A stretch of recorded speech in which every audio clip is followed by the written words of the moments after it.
Pakistan note छाप दिया, उसको किसी ने पढ़ाया नहीं। आज हम लोग यहाँ से 100 रुपया लेके जाते हैं, वहाँ 250-300 हो जाएगा। अब वहाँ पे आटा 350 रुपए किलो। इतनी लेवल तक में गरीबी चली गई। तो लोग आरबीआई गवर्नर को थोड़े खोजेंगे, सरकार को खोजेंगे। बाकी के देश व्यापार करना नहीं चाहिए, लेकिन नोट बदलना भी करप्शन को कम करने के लिए जरूरी है। भारत में नोट छापने के लिए 4 प्रिंटिंग प्रेस। अब बात आती है कि नोट,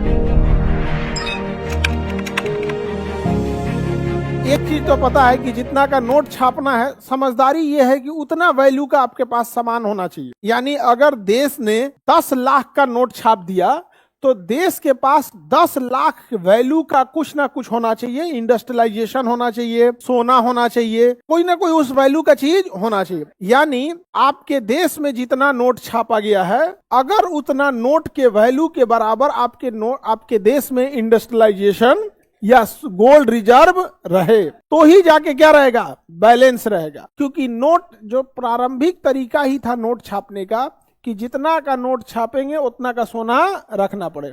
लेकिन अब सोना से ज्यादा वैल्यू इंडस्ट्रीज का हो गया है, शेयर का हो गया, ये सब का वैल्यू हो गया है कि नहीं हो गया। तो दोनों को बैलेंस रखना जरूरी है कि नहीं। अगर पता चला कि इंडस्ट्रीज है, ये नहीं है, इंडस्ट्रीज नहीं है और नोट छाप दिए, तो क्या गरीबी दूर होगा? कभी गरीबी नहीं दूर, बल्कि इसका महंगाई बढ़ जाएगी। इतना तो दिमाग में बैठ गया होगा कि दुनिया का कोई आदमी नोट छाप के गरीबी दूर नहीं। अगर आपने नोट छाप दिया तो पहला बात कि आपका देश की करेंसी डिसबैलेंस हो जाएगी, वैल्यू क्या हो जाएगी, डिसबैलेंस। और जो भी देश अगर ये डिसबैलेंस करने की कोशिश करेगा तो बाकी के देश उस देश के साथ व्यापार करना नहीं चाहेंगे, क्योंकि डिसबैलेंस एक ना एक समय के टाइम पे वो देश को क्या कर देगा, डुबा देगा। यहाँ पे पाकिस्तान के पास नोट, अब उसके पास क्या है, नोट छाप दिया, उसको किसी ने पढ़ाया नहीं। जब उसको नहीं पढ़ाया गया तो छाप दिया। आज हम लोग यहाँ से 100 रुपया लेके जाते हैं, वहाँ 250-200 हो जाता है, 250-300 हो जाएगा। अब बताइए यहाँ से 100 रुपया लेके जाए, अब वहाँ पे आटा 350 रुपये किलो है। अपने यहाँ के हिसाब से 100 रुपया फिर भी महंगाई है कि नहीं।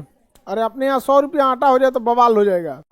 34 रुपया पटना में ना है, गांव में तो आजो देहात में लोग आटा गेहूं पिसवा लेता है, अब पैसों ना दे पिसाई का जर्ती कटवा लेता है। ओह टेंशन रख लियो, जर्ती कटवा लेता आदमी, पैसा बचा लेता आदमी। तो नोट छापने से इन्फ्लेशन बढ़ जाएगा कि नहीं बढ़ जाएगा, समझ में आ गया। तो जितना वैल्यू का रहे उतना वैल्यू का क्या करना चाहिए, नोट छापना चाहिए। अब बात आती है कि नोट छापने की जिम्मेदारी हम लोग किसको देंगे, आरबीआई को। लेकिन अगर आरबीआई का गवर्नर बिना वित्त मंत्रालय के लिखित परमिशन नोट छाप दिया तब, क्योंकि अल्टीमेटली बवाल होगा तो गवर्नमेंट को झेलना होगा। तो कहा गया है कि भाई देखो आरबीआई वाले लोग, नोट छापना असली है नकली है, डिजाइन कैसा है, किस बैंक तक पहुंचाना है, कश्मीर से कन्याकुमारी तक पहुंचाने की जिम्मेदारी आरबीआई की है। लेकिन नोट छापने से पहले हमसे पूछना जरूरी है, न तो तुम छाप देगा डिसबैलेंस कर देगा, महंगाई बढ़ेगी, तो लोग आरबीआई गवर्नर को थोड़े खोजेंगे, सरकार को खोजेंगे। तो बिना सरकार की अनुमति वो नोट छाप सकता है, 10,000 रुपया तक छाप सकता है। लेकिन 10,000 से ज्यादा छापना है तो बताइए 10,000 का नोटे छाप के क्या कर लेगा। इतना बड़ा भारत देश में आरबीआई बिना गवर्नमेंट परमिशन कितना नोट छाप सकता, 10,000 रुपया। हाँ, एक साल में एक बार 10,000 छाप दी, आपकी अनुमति खत्म। अब जब छापना है तो किसे पूछिए, सरकार से पूछिए। और सरकार से अब अभी के आरबीआई गवर्नर को सबको तो और दिक्कत होता होगा कि साहब यही मॉडल छापना है कि फिर बदलने का सोच रहे हैं। मोदी जी कहते नहीं अभी यही मॉडल चलेगा, अभी इसको यही मॉडल चलने दो आप। तो बिना सरकार की अनुमति आरबीआई कितना नोट छाप सकती है, कोई मतलब बनता है 10,000 जी। तो नॉर्मल चीजें यहाँ पे भारत में जो व्यवस्था है, तो जो गरीबी रेखा का मापक है ना कि 35 रुपया डेली, 40 रुपया डेली, एक फैमिली की इनकम भारत में आज भी ऐसी फैमिली है जो महीने का ना जो 8 से 10,000 ही कमा पा रही। अगर ये पूरी फैमिली को जा रहा है तो बहुत ही चिंताजनक है, पूरी फैमिली को जा रहा है। या फिर इसका मानक सेट कर दे कि 10,000 मिनिमम होना ही चाहिए, 10,000 मिनिमम होना चाहिए। तो इतना मापक रहता है तो कम से, ये मिनिमम मापक है, मैक्सिमम अडानी बन जाओ, लेकिन मिनिमम भी एक लेवल तक रहना चाहिए। हमारे यहाँ मिनिमम इतना नीचे है जिसका कोई हद नहीं। राशन कार्ड वाले पे हम लोग को लगता है कि 5 किलो आज चावल दाल जो गेहूं चावल मिल रहा है, ये बहुत लोगों के लिए जीवन का साधन है, उतना ही। इतनी लेवल तक में गरीबी चली गई है। तो आरबीआई नोट 10,000 छाप सकता है, उससे ज्यादा छापने के लिए आरबीआई छापेगा, लेकिन अनुमति किससे लेगा, भारत में नोट छापने के लिए 4 प्रिंटिंग प्रेस है। कितने प्रेस है, 2 केंद्र सरकार अपना रखी है और 2 आरबीआई को रख। छपने के बाद कंप्लीटली किसके पास जाता है, आरबीआई, चाहे वो सेंट्रल गवर्नमेंट के कारखाने से छपे चाहे आरबीआई के, जाएगा किसके पास? आरबीआई किसको देगी? बैंक को। अब बैंक किसको देगा? पब्लिक को। किसको? पब्लिक को। अगर नोट बंद करना है तो सेम प्रोसीजर, पब्लिक किसको देगी? बैंक। बैंक किसको देगा? आरबीआई। आरबीआई क्या कर देगा? अब कुछ करे, डिस्ट्रॉय करे, चाहे माचिस मारे, आग ताप जाए, अब जो करना है करे। अब जो पुरनका जो 1000 रुपये वाला नोटवा बंद हुआ था उसका अब क्या किया होगा? अब कुछ भी किया हो तो आरबीआई के पास टोटल प्रिंटिंग प्रेस 2 और सेंट्रल गवर्नमेंट का टोटल भारत में 4। समझ में आ गया कि नहीं आ गया? सेंट्रल गवर्नमेंट अपना भी रखी है, क्योंकि अगर आरबीआई का काम नहीं किया तो भाई सेंट्रल गवर्नमेंट का भी अपना रहना चाहिए। आरबीआई के पास, सेंट्रल गवर्नमेंट के पास जो है वो कहाँ है? एक देवास में है। कहाँ है? मध्य प्रदेश के देवास, एक नासिक में है। देवास। और आरबीआई के पास कहाँ है? हैदराबाद और शाहबादी। हैदराबाद और एक शाहबानी, ये पश्चिम बंगाल में है। कलकत्ता के पास है शाहबानी, शाहबादी या शाहबानी, कलकत्ता में है यहाँ पे। तो टोटल कितने प्रिंटिंग प्रेस हो गए बाबू? 4 प्रिंटिंग प्रेस हो गए। आरबीआई के पास 2, इनके पास 2। समझ में आ रहा है कि नहीं आ रहा? तो जबकि मिंट मतलब समझते हैं, टकसाल सिक्का छापने वाला, वो कितना है? 5। तो भारत में सिक्का छापने वाले 5, जिन्हें टकसाल कहा जाता है। ज्यादा खर्चा आता है सिक्का छापने पे। ज्यादा खर्चा किस पे आएगा? क्योंकि सिक्का मेटल का होता है, महंगा पड़ता है, और नोट छापने में उतना महंगा नहीं आता है, क्योंकि नोट की वैल्यू बड़ी हो जाती है।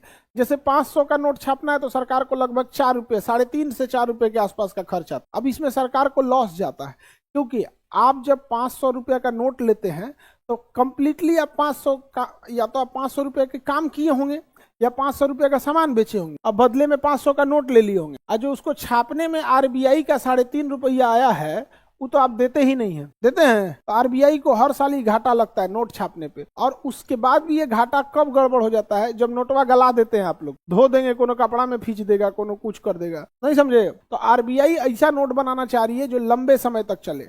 तो वर्तमान समय में जो नोट आ रहा है आप देखिएगा वो ठीक ठाक आ रहा है, हल्का प्लास्टिक कोटेड रहता है यहाँ पे, वो ना ज्यादा नहीं। पहिल का जो रहता था वो गांधी जी के एज उसके ऊपर लग जाता, गांधी जी की उम्र का प्रभाव पड़ जाता था। अब आप समझिए, आप किसी मॉल में गए, 50 रुपये का सामान खरीदे, 50 रुपया पैसा दिए, और अगर आपको चिमकीली लेना है, चिमकीली मतलब सोचते थैली, प्लास्टिक, कैरी बैग बोलता है, हम लोग तो चिमकीली बोलते थे। तो कैरी बैग लेना है तो 3 रुपया अलग से मांगता है, 5 रुपया अलग से मांगता है। यही कम अगर आरबीआई करने लगे कि नोटवा को छापने में कागज आपके घरे से आया है, 500 रुपया का अगर आप मजदूरी किए हैं तो 500 रुपया लीजिए, लेकिन है जो नोटवा है 3.5 रुपया दीजिए, 4 रुपया दीजिए, इसको 3.5 4 समझिए, 500 रुपया के नोट पे 4 रुपया छापने में लगाए, इसको लाइए, देंगे आप? समझ में आ गया? कुछ नहीं देते हम लोग। कितना नोट छापा गया होगा, ये मौद्रिक घाटा में आता है। ये इसे प्रिंटिंग जो करते हैं लोग ना, इसमें भी घाटा लगता है सरकार को। बार बार जो नोट बदला जा रहा है, इससे एक लंबा घाटा लगता है सरकार को। लेकिन नोट बदलना भी एक तरह का करप्शन को कम करने के लिए जरूरी है। तो नोट चेंज किया जाता है तो करप्शन की वजह से, क्योंकि अगर सपोज कीजिए, करप्शन इन द सेंस एक ही चीज होता है, अगर कोई इंसान टैक्स दे रहा है तो समझिए करप्शन करना बड़ा मुश्किल हो जाएगा। मुश्किल कैसे होगा? समझिए, अगर कोई सरकारी कर्मचारी है और वो महीने का 1,00,000 रुपया कमा रहा है, तो वो साल का कितना कमाएगा?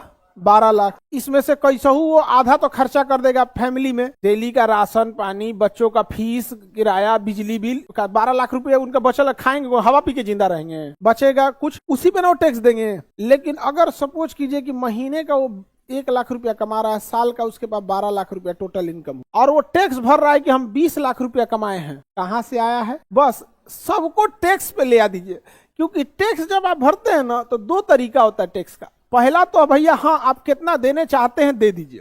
उसके बाद जब आप कंपटीशन भरते हैं उसका या ऑडिट करते हैं तो उसमें बोला जाता है कि लाए कहां से थे, और जैसे करिएगा तो पकड़ा जाइएगा आप। तो काला धन का ना सारा चीज है कि अगर लोग टैक्स देना चालू कर दे तो पता चल जाएगा सोर्स कहाँ है। क्योंकि टैक्स में 2 हिस्सा होता है, पहले तो आप दे दीजिए उसका, अभी हमको सरकार टैक्स वापस कर दी, भारत सरकार हमारा टैक्स वापस कर दी, हाँ ज्यादा दे दिए थे हम, कहीं किया रख लीजिए आप। समझ में आ गया?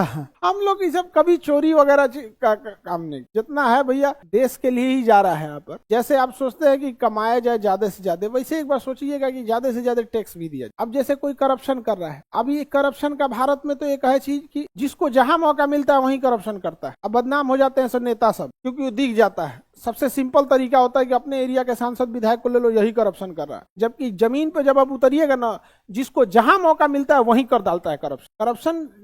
अब किसी को काम करने के लिए आप लाएं, घरे काम करना, वो सुस्ता रहा है, मालिक नहीं है, वो सुस्ता रहा है। टाइम का करप्शन है, जिसको जहां मिल रहा है ना वह कर डाल रहा है करप्शन।